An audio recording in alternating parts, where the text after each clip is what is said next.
Hi, this is doctor Kalyan. I'm a surgical oncologist from Amor hospitals.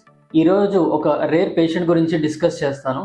Sulochana అనే ఒక patient మా emergency డిపార్ట్మెంట్కి వచ్చారు. కడుపు ఉబ్బరంతో, చాలా ఆయాసంతో, చాలా కడుపు నొప్పితో వాటితో మా దగ్గర ప్రెసెంట్ అయ్యారు.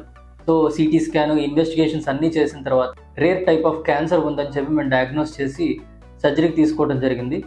ఈ సర్జరీ చేసే టైంలో మీరు చూసినట్టయితే ఈ వీడియోలో ఆల్మోస్ట్ ఒక 30 litres of jelly like material, so అది సెక్రీట్ అవ్వటం, దాన్ని తీసి బయటకి, దాని తర్వాత దానికి సంబంధించినటువంటి సర్జరీ చేయడం ద్వారా పేషెంట్ని ఈ ప్రాబ్లం నుంచి కోలుకోవడం జరిగింది.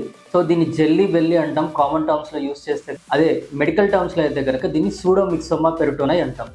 ఇది ఒక rare type of cancer. Almost ఒక 10 లక్షల్లో 2 మందికి వచ్చే అవకాశం ఉంటుంది. సో ఇది అపెండిక్స్ నుంచి కానీ, లేదంటే కనుక ఓవరీ అంటే అండాశయాల నుంచి కానీ వచ్చేటటువంటి క్యాన్సర్.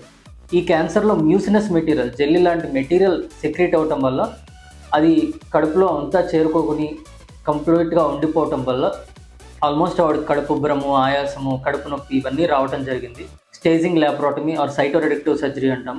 ఈ సైటోరెడక్టివ్ సర్జరీ చేసి ఆల్మోస్ట్ POD5 అంటే 5వ రోజున కంప్లీట్గా ఎటువంటి ఇబ్బంది లేకుండా పేషెంట్ని హెల్తీగా మేము డిశ్చార్జ్ చేయడం జరిగింది.